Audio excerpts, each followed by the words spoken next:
for everyone to come in.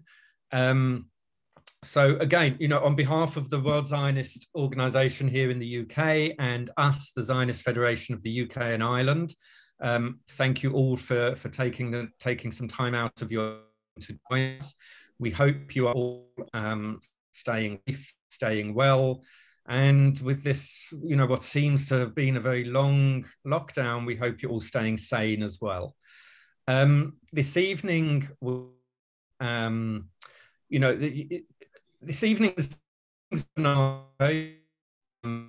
for two types of people. It's for those who have an interest or who are intending to make Aliyah, whether it be now, the future, or sort of along those who simply, through their love of Israel, are interested in its healthcare system. And we'll also hear from Dr. Cardash this evening as to how some of it compares to our own healthcare system here in the UK. So before I hand over to Dr. Cardash, I'd just like to give you a little bit of background about her. She has lived in Israel with her family since 1999, if I'm not mistaken, when she made Aliyah. She comes from a very strong Zionist background, which is wonderful. Her childhood dream was to become a doctor, and not just to become a doctor, but to become a doctor in Israel. And it's her strong Zionist background and years as a member of B'nai Akiva youth movement, further enhanced her desire to work for the people of Israel, and within the medical establishment generally, and to improve the quality of healthcare in Israel. So, which is a very noble and admirable cause.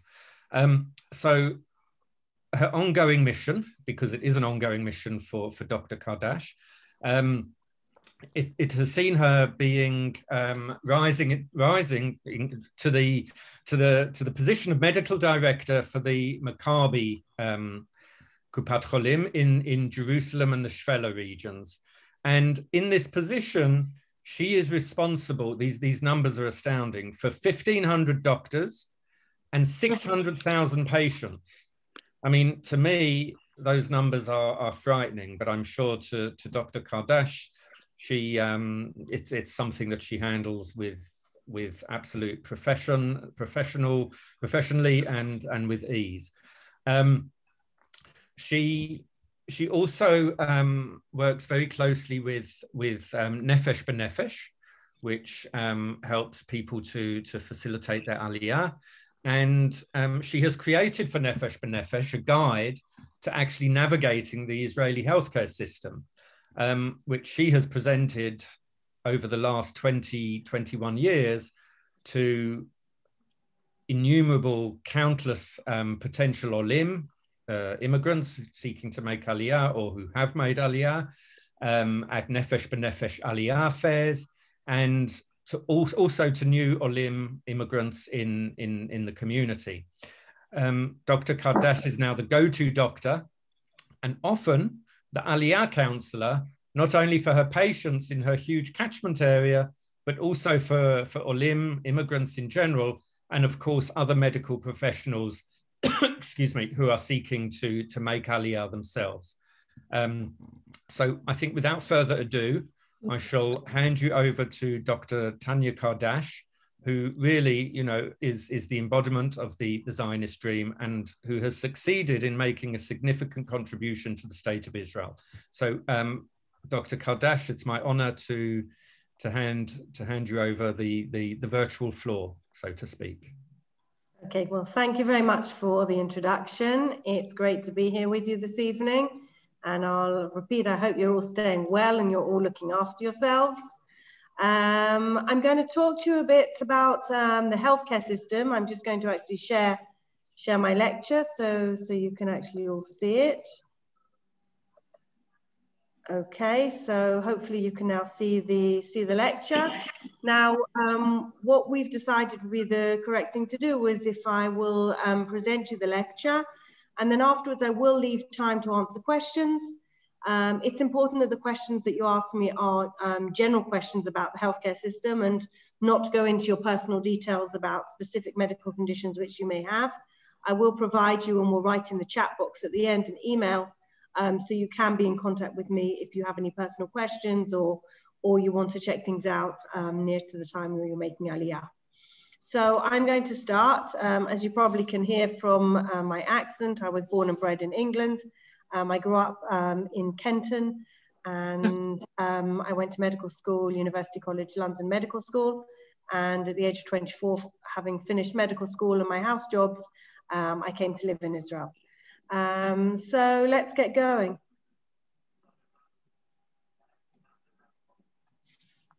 Hang on. Okay.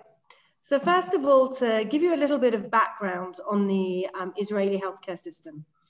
Now, very often there are surveys that have done of the healthcare systems in numerous countries of the world, and it enables us to compare basically how the countries rate in terms of their healthcare. Now, when these rankings are done, they're not normally done every year, they're done every few years, and it's based on also the mortality and morbidity in the country, but there's also an indication of what proportion of the country have healthcare coverage, and also the waiting times for access to medical care and the affordability of drugs and operations and things like that. So in 2018, in a survey of 48 countries that was done by the World Health Organization, Israel was actually ranked 4th in the world in the terms of efficiency, which was something which was quite impressive. One of the reasons, and if there's time afterwards, maybe we'll speak about it a bit, one of the reasons why the system in Israel is very efficient is because we have a universal medical healthcare record. For example, it means if my patient goes from my surgery to the emergency room, in the emergency room, they won't see the full notes of what I've written, but they will see the patient's blood tests, medication record, diagnoses he's got from me, and other recent imaging tests. So there is a transfer of information. And in the reverse, if I have a patient who comes to me tomorrow morning in clinic and was in the emergency room last night, I'll actually be able to see the full summary of his emergency room visit. So that makes the system be very efficient because it means we've got a real-time, basically, transfer of information between the community medicine and the hospital medicine. Now, again, there was Bloomberg Rankings, which is something which is known more to the American public. The Bloomberg Rankings are something which is done not just to look at the health system, it compares also education systems, monetary systems, banking systems. And Israel was actually ranked the 6th healthiest country in the world when this was done in 2017. Something which I'm sure you've heard in the past, and I'll give you a few examples, is medical research. If any of you have read the book, Israel, a Startup Nation, you'll probably find and remember references also to the health system in that. If you haven't read it, it's a book which is well worth reading. Basically, it's trying to explain how can such a small country as Israel be such a success story in numbers of Nobel Prizes, in startup companies and products that it's actually managed to launch worldwide when it's not in relation to the numbers that we are in the world. There's many reasons for that. One of the reasons being is the way that the Israeli public are, which is very much live for the day, live for today. You know, people are prepared maybe to take a risk also on the business side and prepared to leave jobs in solid organizations in order to go after their own idea or to go after their own research. This is something that we also see very well represented in medical research.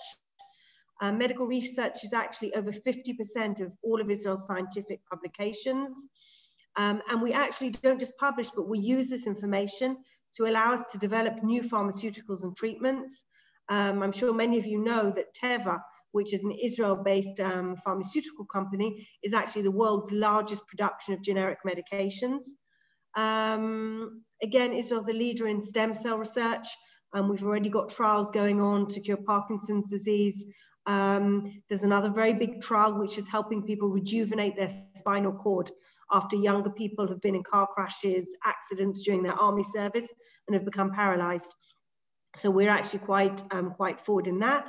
And as you've probably been hearing on the news, and we'll mention it afterwards, we're now actually the live phase 4 trial for Pfizer, and we're providing Pfizer with our statistics of what's happening in Israel following the coronavirus vaccinations, the COVID-19 vaccinations. And afterwards, near the end of my talk, I will mention that a bit. Now, the Israel healthcare system, it's easier for you coming from England to understand it than it is for many people coming from America. It's a system where all residents are covered, much like the NHS system is. The big difference is whereas in the NHS, it's basically one body giving healthcare coverage, broken down into numerous primary care trusts or GP surgeries. In Israel, there's actually 4 health funds. So every resident actually has the choice to join one of 4, as it were, NHSs. Now, to ensure that there's basically equality in what's given to people, each of these 4 healthcare services offers the same treatment. And there's basically a basket of healthcare services. Every year, there's a committee which decides which new treatments will go in. Every year, the basket of healthcare services is expanded. There's an earmarked budget which is put aside. And we've just actually had it published recently, what's going into the basket this year. And from the minute that the recommendations are published, every one of the 4 healthcare funds actually has to adopt and offer these services to all of its patients.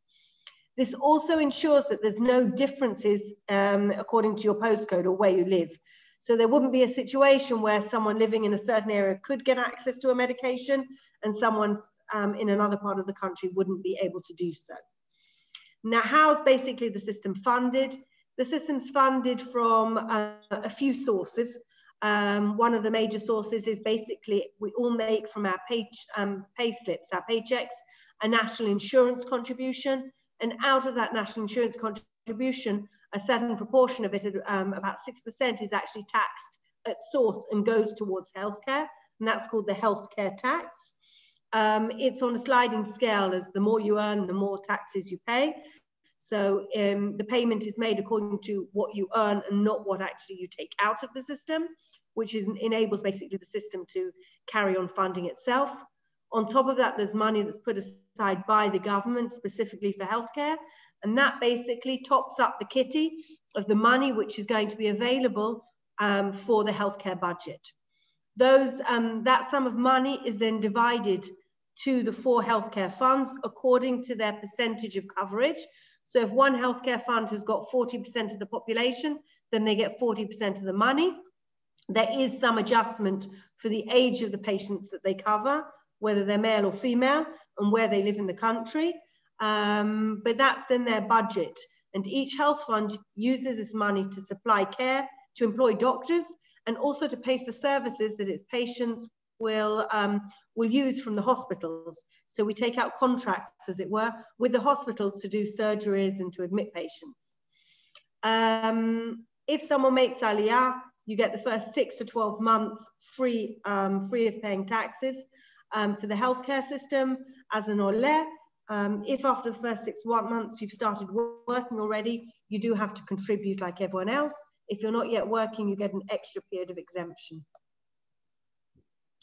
Now, again, what's important, it's much like in the NHS, it's not like a private insurance scheme, such as maybe PPP or BUPO, or such as you may see or be familiar with if you know the American healthcare system, is that there's no age limitation. Anyone can join, anyone can make Aliyah at the age of 99, 100, 101, and they're accepted. Again, there's no health limitation. There's no exclusion for pre-existing conditions. So even if you come and you're in the middle of a treatment for a cancer with chemotherapy, it can be picked up and it can be carried on here. Obviously, in these such situations, it's worth liaising first with a contact in Israel so we can arrange basically a smooth transfer and that there shouldn't be a break in treatments, but it's something that the person making Aliyah would be eligible for from the day that they make Aliyah. And for an Oleh Chadash, there is no waiting period. So you're covered from making Aliyah. A few days afterwards, your healthcare is activated. Now, if someone is a returning citizen to Israel, or someone who was born to Israeli parents and actually already has status as an Israeli, then you do need to check it out with Nefesh B'Nefesh or your Aliyah advisor, because there might be a period of waiting if you're a returning citizen to Israel.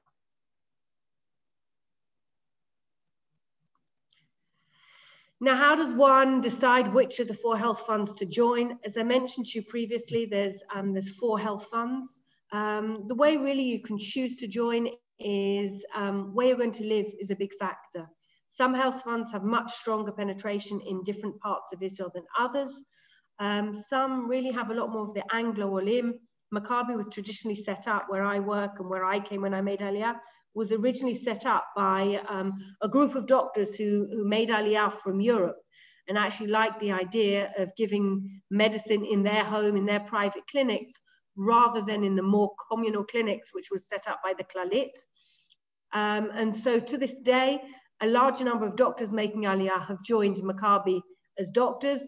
And so therefore the olim have followed them, because it's very important when you make Aliyah to be able to speak to a doctor in your mother tongue, and not just a doctor who can speak English well, but actually a doctor who understands your culture. And also it's a big help very often for a doctor understanding what it's like to actually make Aliyah, leave behind the place you've grown up, the place you've got memories and roots, and immigrate into another country. It's something which one could definitely do. I don't regret for a minute coming, but it is something that takes time to adjust.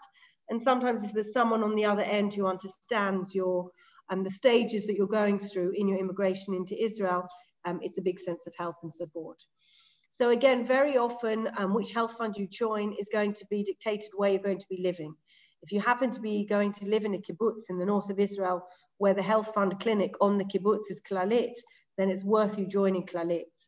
Maccabi generally is very strong in the Anglo areas of Israel, in places such as Jerusalem, Renana, Modi'in, in the Tel Aviv region, in Netanya. And Mo'chedet and Leumit have pockets where they're strong, generally in more of the ultra-Orthodox and very religious communities. That's really their hold. But again, if someone's joined a health fund and then they realize afterwards it's actually not the health fund that they want to join, you do have the option to choose to change. Twice a year, someone can change. We don't advise people every year changing twice a year, because it's quite important to get into a health fund and get for a doctor to get to know you, to develop a relationship with you, so you've got the continuity of care. But if you've made a mistake and you've joined the wrong health fund, you can actually change to another one. Now, I'm going to talk to you now because this is really the basic of how the system works, and I'll try and do comparisons to the English system so you can understand how it works while we're going along. What I've been talking about till now, what's paid for through your national insurance contribution, and which every citizen is entitled to, and which includes the basket of healthcare services, is the basic healthcare, the basic insurance, which every citizen in Israel has, and you choose which one of the 4 health funds you're actually going to take it through. Now, on top of that, there's another level of insurance called the supplemental insurance. This is something you may have heard of: Maccabi Zahav, Maccabi Sheli, Klalit Mushlim, Mo'chedet C. It's basically an add-on top-up, as it were, private insurance, which you can get through the health fund, and you take it through the health funds where you're a member. You can't, if you're a member of Maccabi, then take out Klalit or Mo'chedet's supplemental scheme. But also there would be no need to, because the schemes are actually very similar in what they contain. I'll give you a list in a few slides' time on what type of treatments are included in them. In a way, it can be compared to PPP and Bupa, but not quite. That's somewhere between our supplemental and our private, because it's something which is very much cheaper. I mean, we're talking for someone who, let's say, is in their 40s to 50s age group, something which is about 80 shekel a month. So something which is about 15 to 20 pounds a month. And again, it's something which you're not penalized for. You don't pay extra if you have pre-existing conditions, and there's no exclusion criteria. So they're not going to say, oh, well, you've had an operation on the meniscus of your knee, thereby we're not covering your knee. So it's a very affordable insurance. It's a top-up plan, and about 85% of the population actually have coverage with it.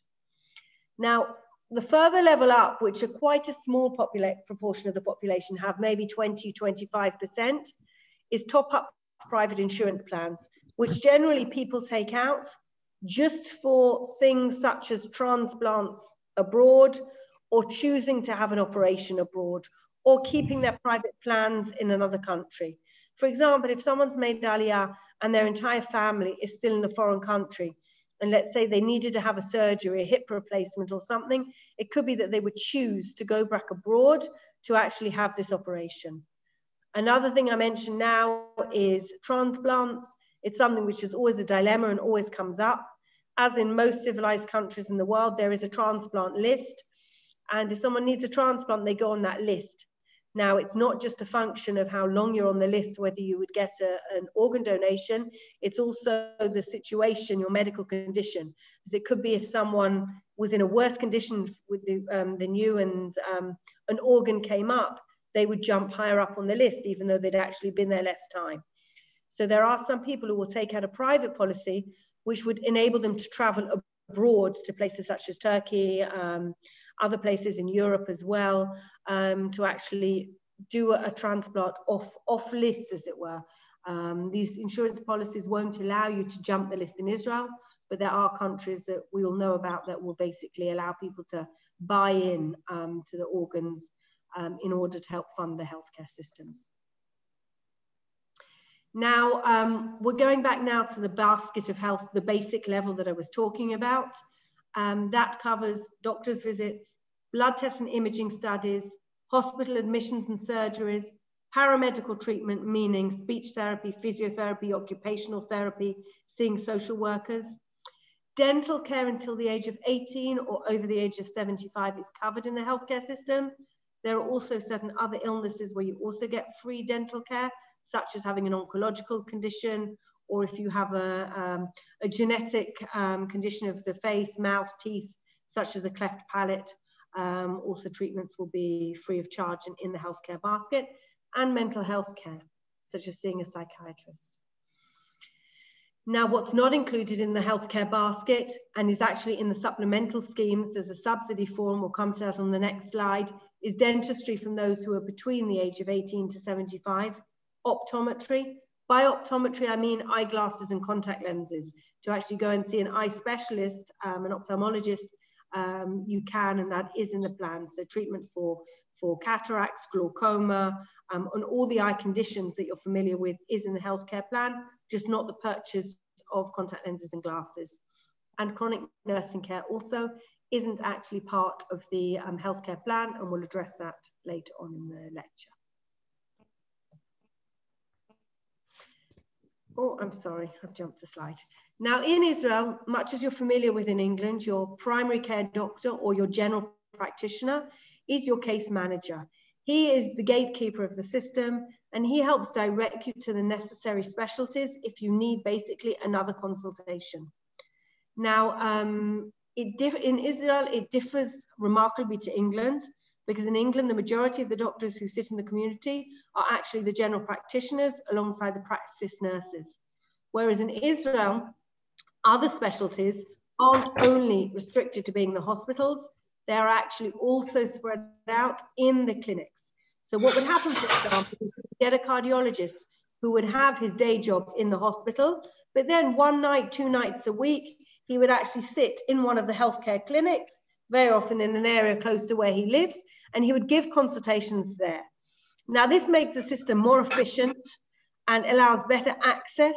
And it also, for the patients, because it means instead of taking a day off to sit in Northwick Park Hospital's waiting room to see a doctor in the cardiology clinic, they can actually make an appointment close to their home. And at 6:30 in the evening one day, they can actually go and see the cardiologist there. It also allows better cooperation and collaboration between specialists. So it means if I want to discuss something with a cardiologist or discuss a patient, I can actually arrange to be at the clinic at the same time, and we can do a joint visit, or we can actually just discuss the case between us. Now, most of the specialists actually require a referral of the primary doctor to them, basically to make sure that the system's used appropriately. Because very often a patient will take themselves off to a specialist who isn't actually the correct specialist for his problem.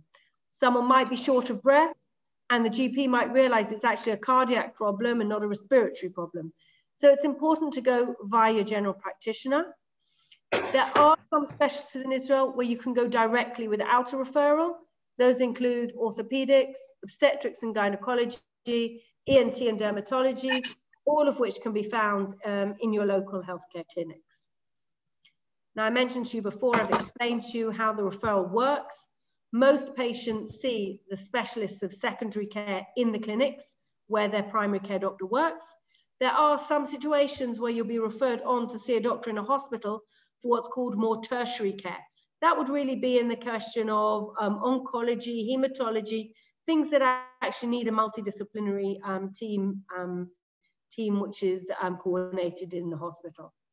If you are referred to the hospital, your health fund will give you a referral and what's called a hitchayvut, or a Form 17, which is basically an obligation of the healthcare system to basically treat you and cover also the financial costs surrounding the admission. Now, making an appointment. An appointment can be made. Most patients nowadays actually use the application to make an appointment. We have an app which is very, very user-friendly. There's an online, of course, on the computer, there's an online system that people can make appointments with their doctors. There's a 24-hour call center in all of the 4 health funds. There isn't one call center. You have to call your health fund's call center. And there's normally an option to basically press, in Maccabi, press 4 and speak to someone in English so they can help you if your English isn't good. Or of course, you can do it the traditional route. You can call the clinic receptionist in her working hours and you can make an appointment through her. Each of the 4 health funds also have internet sites which gives information on rights and benefits. They all have a section that's in English. There's also, on most of the sites, there's a personal healthcare record whereby if you go in with your own ID number and your special code, then you can get a reminder when you're due to do your next mammogram, when you may be due to do your next colonoscopy. If you're a diabetic, when you last did your blood tests, your HbA1c, your glycemic control index, and it's reminders. And it also allows you to make appointments for the necessary tests which you might be missing. We also have an interface where patients can request from their doctor sick notes, repeat prescriptions, or even a referral, or just ask a question. And every primary care doctor has access basically to this, this system of questions or online requests. And we're all required, we have an SLA, a deadline of the amount of time we need to basically respond to these questions. And the system is generally paperless. So if I'm needing to renew a prescription for my patients, they don't need to come and pick it up. I send it electronically directly to the pharmacy. The same if someone needs to do a blood test, I'll send it directly to the lab. The patient will go in, just give their ID number or their membership card, and the paperwork will actually be in the computer there. So we've very much gone to paperless. And also the health funds used to offer travel insurance. We still offer the travel insurance, but no one's really using it because we're not traveling anywhere at the moment. Now, another thing that's very helpful sometimes for people is on the application, there's GPS services location. So for example, you want to go to an emergency clinic, such as Terem, an out of hours clinic. It will actually help you navigate there. It interfaces with Waze. So you'll be able to get there conveniently, and it will tell you how long it's going to take you to get there. You can also see there's your personal health record. You can see there your lab results, compare them with those done previously. It has a medication list for you. It also has alerts and reminders, as I mentioned to you, when you need to next do your tests. And of course, we've added there a section if someone's had their COVID-19 vaccinations, when they were, what date they were, and also a link to the green passport, which we now have, which shows us that we're actually vaccinated and we will be exempt from going into isolation if we were exposed to someone who had corona. Now, in Israel, the doctors generally work in their clinic till about 8:30 in the evening. But of course, there's many hours until the morning where someone might need emergency care. There is a network of clinics in Israel that basically give out-of-hours services. Probably the one that you will have heard of is called the Terem clinics. They're mainly based in Jerusalem, but there are other Terem clinics in places such as Modi'in, Bet Shemesh, Bnei Brak. There's even one in Ashdod. And these are clinics which are manned by doctors and nurses. And if you've got an emergency situation in the evening, you can go and you can get advice and treatment from them. Of course, also there's emergency rooms. And if it's suitable, there's also a home visit. There's doctors from each of the health funds that will go to someone's house and see them if it's deemed necessary. What we do recommend patients to do is to call up the 24-hour helpline and to consult with one of our nurses there to see what is the preferable route for you to do. For example, if someone's got chest pain, we don't want them to go to an urgent care clinic in the community. We would prefer them to go directly to the emergency room, because if they do need to have a cardiac catheterization or intervention, we want them to be in the place to get to the cath lab as quickly as possible. But on the other hand, if we've got a young child who's fallen out of bed and may have fractured their arm, there's no reason for them to basically go to the emergency room. They can get a treatment at the urgent care clinics where there's a doctor there who will be able to put on a plaster if they're a plaster cast, if they've broken their arm, and also obviously x-ray facilities to diagnose what the problem is. We also have people who are requiring home care. That can be something which is done on a temporary basis or on a long-term basis. For example, there could be a situation where someone's had a hip replacement and it's expected they're only going to be incapacitated and unable to travel freely to their doctor's surgery for maybe the first month to 6 weeks after their surgery, because the whole aim of the surgery is to basically improve the long-term mobility of the patient. Or it could be someone who's permanently or long-term incapacitated and there isn't really improvement suspected. It could also be a patient with Alzheimer's who it's just very hard to take them out of the house because of the confusion and the disorientation it might cause. In such cases, we provide a team, just as someone would go and have a team of doctor, a nurse, someone to take their bloods, to follow them up in their clinic, in their local surgery. Here we are basically allowing a situation where you have a fixed team of doctors, a doctor who will get to know you, a nurse, someone to take bloods, physio if needed, to come to the patient's house. And this is of no extra cost. Now, obviously, the system is something which is allocated on terms of need. It can't be I'll all of a sudden decide that I want to be in the home care team because it's more convenient, or I don't have a car and I don't want to go to a local surgery. It's something that has to be medical need to do, and not just something that I as a patient choose, because if I'm mobile, I have to go to my doctor's surgery in order to be treated. We have also other schemes which are going on. We have hospice care done at home, not just in the hospitals anymore. And we've also got, Israel's quite advanced in acute admission at home. We've started basically home hospitalization. We believe that the world is changing in a way where in the future we'll see many more of our patients being admitted not in a hospital bed in a ward, but actually at home. So we're starting patients, for example, who might have a cellulitis and infection in their skin and maybe need intravenous antibiotics. We're actually treating them at home, and the doctors and the nurses go and visit them daily, give them the medication up to twice, 3 times a day at home. But the patient stays in his home environment, in his bed, and we treat him there. Other diagnoses we've included in this are exacerbations of heart failure or chronic lung disease. And we're also collaborating with the hospitals in order to allow our patients to be admitted at home, because we really believe that's the best place for the patient to be. I mean, we've all also heard countless examples of people who have been admitted to hospital with one thing and actually come out, or during the hospital stay, been infected with corona because no one knew that the patient in the next bed to them at the time actually had corona. So I think what we've experienced in the pandemic in the last year is only going to strengthen our belief that the safest place for the person to be treated is actually at home, if it's something that's possible. In Israel, something which is very interesting, and I do remember it also existing to some extent in England, but it's a much wider and bigger scheme in Israel, is the mother and baby clinics. In Israel, there's a separation between well baby care, which is given basically by a dedicated team, not in the clinics in the community, but in other locations to separate the well children from the ill children. And then in the community, we've got the general practitioners and the pediatricians who actually will treat the sick infant when he's not feeling well. So it's basically, again, it's a way of ensuring that we don't have contamination from one child to another, when one may be coming along for his regular vaccinations or nurse checkup, and another child's coming because he's got a virus, because he's got a strep throat or something like that.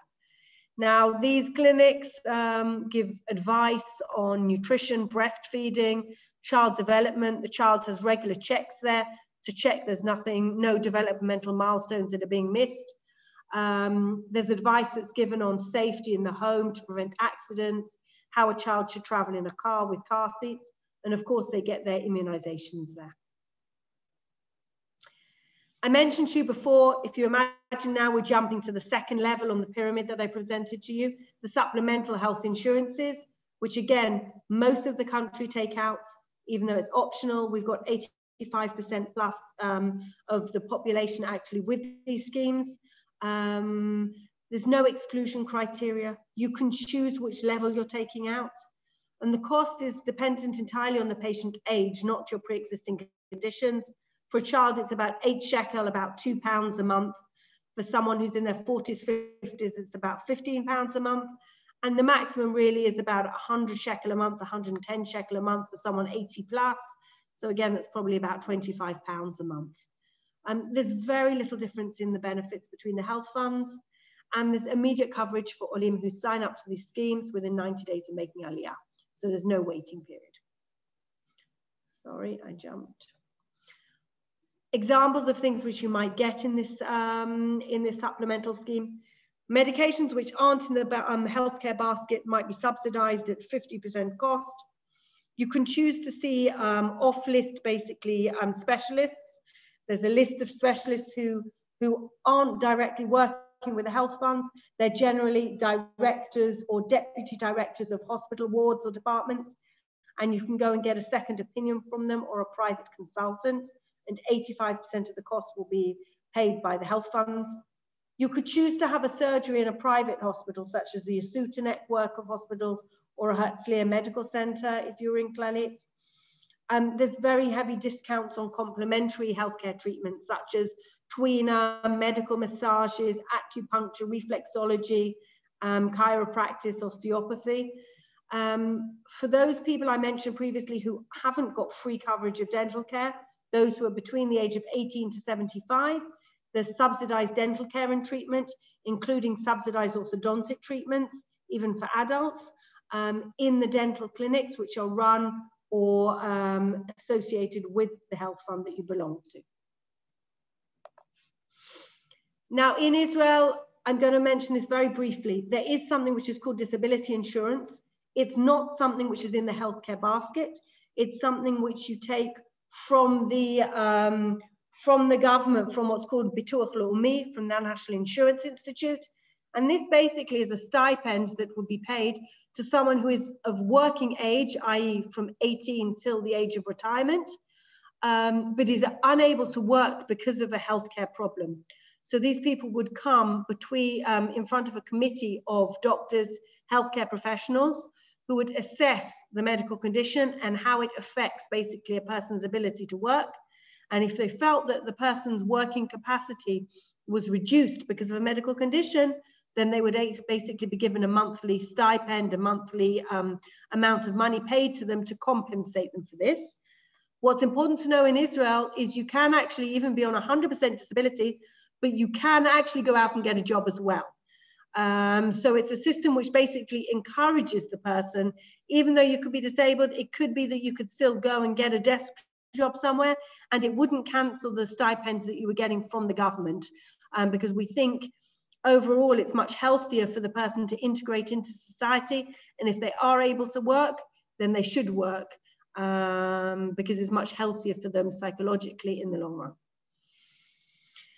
Again, nursing care patients. If someone's in need of medical care, as I explained to you in the home care team, a doctor, a nurse will come and visit you. But this doesn't cover the day-to-day nursing needs, the activities of daily living. For example, if someone can't bathe oneself, dress oneself, feed oneself, transfer from bed to chair, or toilet oneself, if 3 out of 5 of those cannot be achieved independently by the patient, they can be given a diagnosis or a label that they are in need of nursing care. In such cases, they will be allocated also from the National Health Insurance, either amounts of money that they can use to put towards nursing care. Maybe it can be used towards them going into a residential home, or the money can be transferred and you can be allocated hours of a carer coming into the home to care for the patient. So I'm going to say. Now I want to say a few words about Corona. Corona is something we can't switch on the news, of course, and without seeing it in the headlines. As you've all probably heard, Israel was one of the first countries to start the vaccination programs after England. You started first, but really we got ourselves going very quickly. As of today, more than 4.7 million of our population have been vaccinated. That's more than 55% of the population, of the eligible population. Until today, we've had approximately 780,000 patients who have had Corona, and there's unfortunately been 5,800 deaths to date. Thankfully, we've been in a situation where our medical system and the hospitals haven't been overwhelmed. We are still able to provide an intensive care bed for everyone who needs the intensive care bed. Hopefully now we're coming out of lockdown again. Things are on the way down. We've got 90% of our over 80s in the country have been vaccinated, which is something that we're very, very pleased about. We're seeing that it's reducing the numbers of hospital admissions. We're seeing it reducing the number of patients who are in serious conditions in hospitals. And those people who we're now seeing who have caught Corona after being vaccinated have had a much more mild course of disease. We have managed in our trials that we've been doing in our health funds in Maccabi, we've done it on a significant number of patients, on 2 million patients already. We're seeing also that there's a 94% protection rate after having 2 vaccines, which is very close to what Pfizer was presenting in its trials. Of course, what we're going to have to wait and see, and something that worries us all, is what's happening with these new mutations. Because the Pfizer vaccinations and the other companies' vaccinations as well, the Moderna and the AstraZeneca, were all built on the basis of the strains of the virus that were seen back at the beginning of the outbreak. And with these new mutations that are coming along, it could be that there won't be as good of coverage, but we're really going to have to wait and see.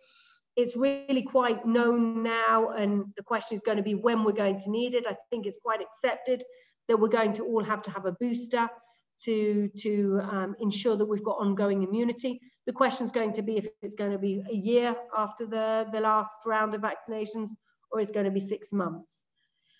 In Israel, they were very insistent that basically we vaccinated according to the protocol of Pfizer, that the second vaccination was given in a window of between 21 and preferably 28 days from the first vaccination. There were cases where it was prolonged to 35 days if the patient was in isolation or couldn't come for a reason.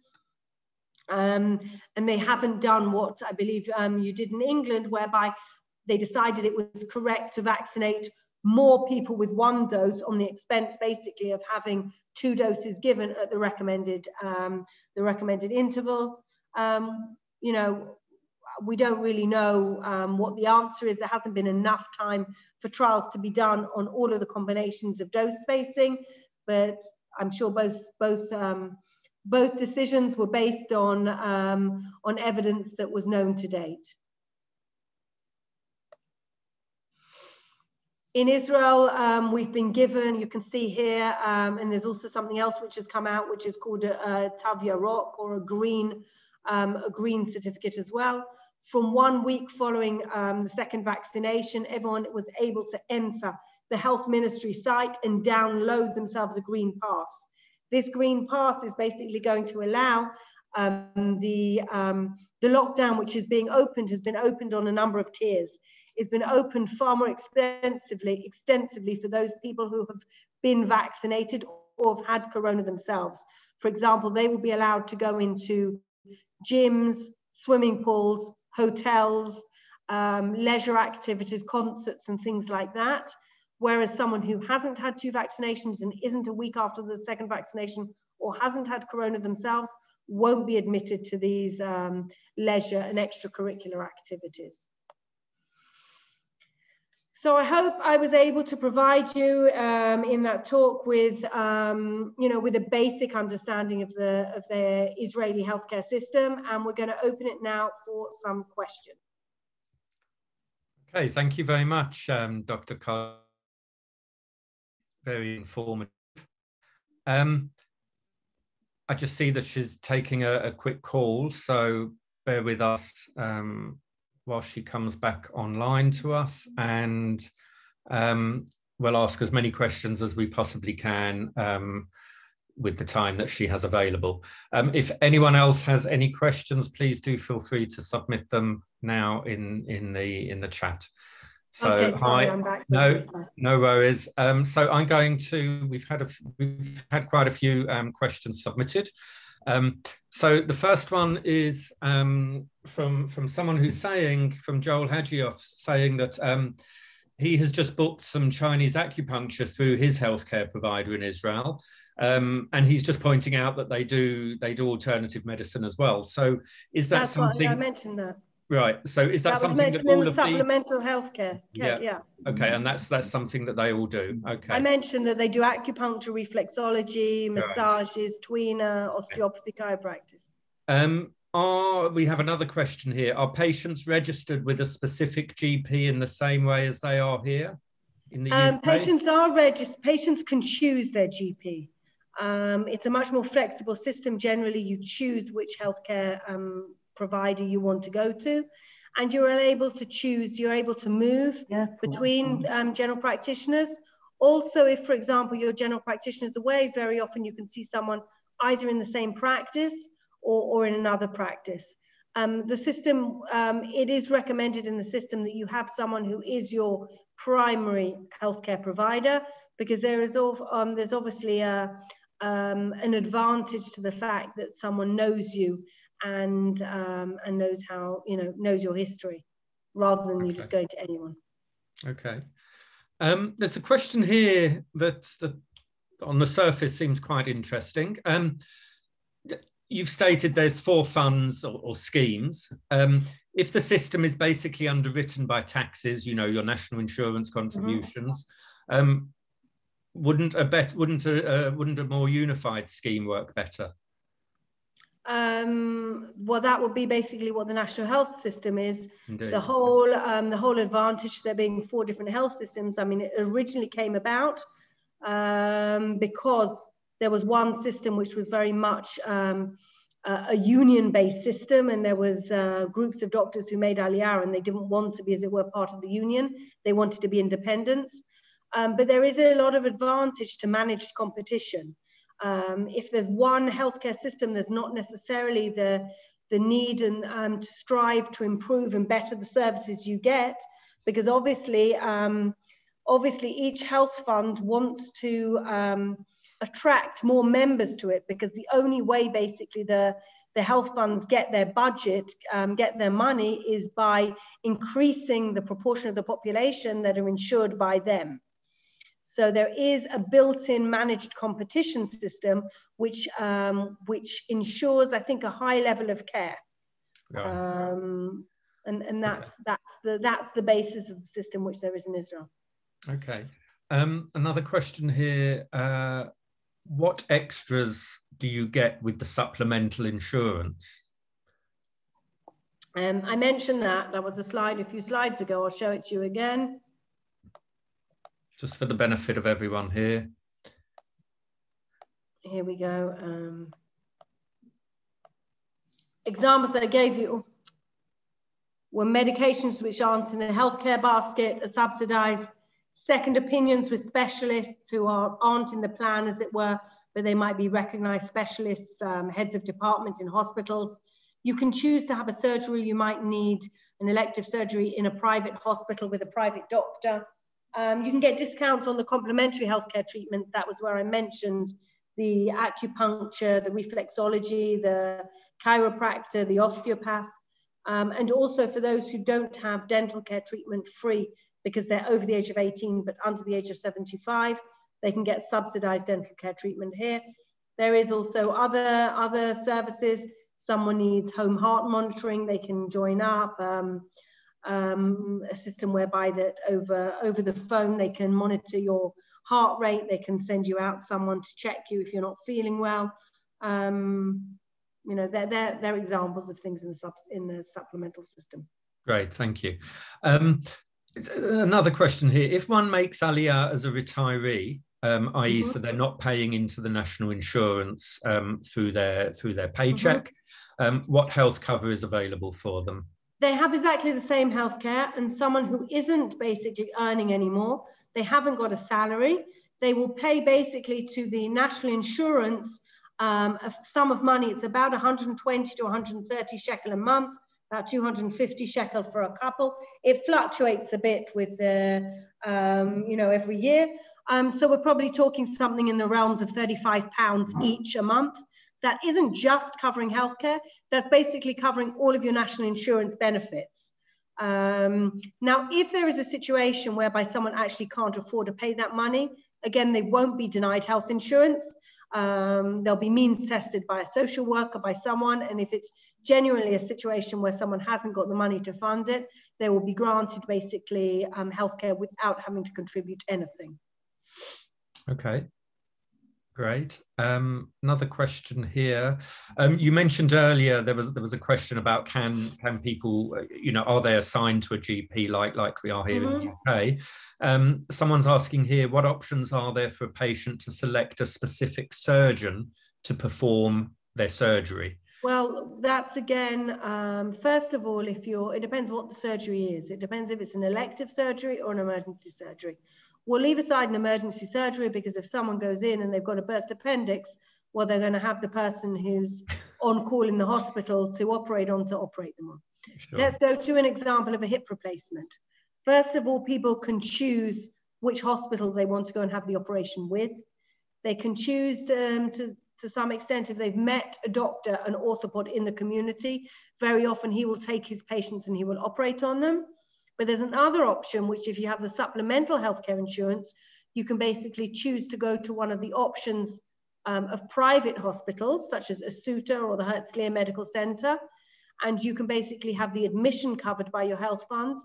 And you could take the surgeon, that specific surgeon you want privately, and 85% of his fee would be covered by the health fund and you pay 15%.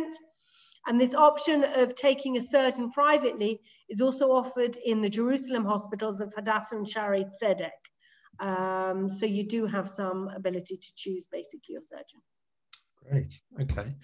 And another question here. We've, as I'm sure you know that our waiting lists for non-urgent treatments in the UK on the NHS have been adversely affected by the COVID pandemic.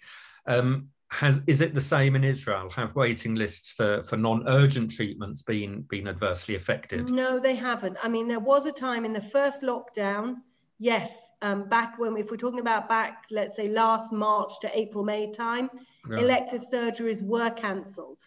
And yes, so people who were waiting could wait longer. But then what happened is after we got through that, and even now in the second lockdown, they've allocated separate wards and they've allocated separate emergency rooms for people who are coming in with corona, and they have allowed the elective surgeries and things to carry on going through. One of the main also reasons for being this, first of all, it's important to do so, and second of all, it's basically a source of income for the hospitals, which they couldn't afford to basically give up on, because the hospitals are funded by the money they get paid from the health funds for surgeries and patients' admissions, rather than the hospitals being actually funded directly by the government. Okay. Some more questions coming through. And again, I apologize if you've already addressed this. Do people have to pay separately for medication? There's a co-payment for medication. Most of the costs of medications are covered if they're in the health basket, such as about 85%. there is a co-payment. For example, a prescription for a month of blood pressure tablets could cost maybe between 15 to 20 shekel a month. There's not which is about £3 to £4. There isn't a fixed prescription charge as there is. So I could pay far less than a prescription charge for some medication, but maybe more for others. What there is, though, is a ceiling on the amount of co-payment that I pay for those baskets in the health system per month. So someone won't exceed, it's about 240 shekels. So even if you were to take 30 medications, as it were, once you got to the ceiling of 240 shekel a month, you wouldn't actually pay more per month for medications in the healthcare basket, even if it was a medication that may cost, you know, thousands of shekel. Okay. I've got another question here. Is it advisable to pay a sort of get to know your doctor visit as an Oleh Chadash, even if you're not sick? Definitely, it's definitely worthwhile having an appointment. I ask my patients to have a double appointment so I can come, I can transfer their medical records, I can make a medication list, because if they come the first time and they're not well, they generally haven't got the patience to tell me at that point in time what their medical history is, and I don't really know them. It's also an opportunity with the getting to know you visit that I can send them for baseline tests, to check that they've done regular mammograms, bone density, colonoscopies, and whatever's missing and they need to do. Okay. Do you have time for a couple more questions? Sure. Okay. So I've got another one here. When making Aliyah, how can we prove that we have had both vaccines? Will we be provided with the green passport? Well, what will happen is when someone makes Aliyah at the airport, basically, there are people from the health ministry checking, and if they see that someone has got a vaccination certificate, they will be given an exemption from going into home isolation. Once you have actually those the proof, your vaccination card with the name of the vaccine, the dates you got it, and the batch number, your family doctor can actually enter that into your medical record, which will take 24 hours, 48 hours to be recognized. And then you'll actually be able to get a green card out the system. So it might take a few days to go through, but we can enter it in. But you must come along with the vaccination cards showing what dates you had and the vaccine, which vaccine you had, and what were the batch numbers. Right, okay. Just before I ask another question, I've had a direct message from someone you know here, Naomi Benson, who is saying hi, that she knows you from Kenton Guides. Yeah. So that's hi from Naomi. So let me ask you another question, Dr. Cardash. Someone else is asking here quite a specific one. Are you covered for laser eye surgery if your sight is poor? Laser eye surgery is one of the things that's actually subsidized in the supplemental insurances. You can get basically, you know, a very, very significant discount in your in the cost of the eye surgery. Right. Okay. And another question, a couple of like practical questions. For the first one is, do you need to have a medical before making Aliyah? And the second is, if you can answer them both at once, how do you transfer your medical records from the UK to Israel? Okay, well, you don't need to have a medical before making Aliyah. Some places ask it, or ask a general background just to make sure that that there doesn't need to be, as it were, a coordination of handover of care. They don't want someone to turn off the plane and all of a sudden say, oh, well, actually, I've got an active oncological condition, but there's no restriction. So whatever is mentioned, basically, someone will be eligible for healthcare. Now, the way to bring it preferably is to have a PDF. You can also bring it, if someone wants, printed out or in a disk on key, but the best way to do it is have it in your email as a PDF file, because then what you can do is you can email it to us and we can attach it to your medical folder here in Israel. And then I can keep the record there. But it's worth having a printed hard copy as well. Okay, and I think one last general question that we've got here is, what are our waiting times like at Israel's A&E departments, and what are waiting times like for elective surgeries? I mean, it's a bit like saying compared to the NHS, for example. With an emergency room, it can very much depend on times of day. I mean, you can be seen as quickly as within an hour, and it could get to being a few hours. It's a very hard question to answer. Also, the emergency rooms are split up. Nowadays, we have a corona emergency room and we have a regular emergency room. We also have in the major hospitals a pediatric emergency room and also a separate emergency room area for oncology patients or for also obstetrics and gynecology. So it is quite streamlined. Elective surgeries, again, it's not waiting times like I remember when I was in England, you know, the waiting times that there were there. We're generally talking a few weeks to maybe 1 to 2 months, depending on what the strain is on the system at that point in time. Okay, so sorry, I did say one last question, but if I could ask just 2 more, and then we'll call it a day. I'm asking one here from a colleague that I work with, so it's not worth my life's not worth it if I don't ask it. Is there any kind of scheme for people who don't live in Israel but visit often? Now, there is a scheme for people who, it's hard to answer that question, I'll tell you why. For some, there is a non-resident scheme.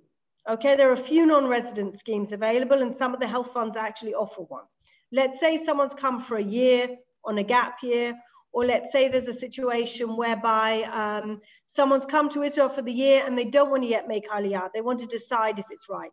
For those people who can anticipate being more than 3 months in the country, there is an insurance plan that you can join. Either you can do it through private insurance brokers, or you can, as it were, pay into the scheme, such as in Maccabi, there's a welcome non-residence plan, where basically you buy into the scheme.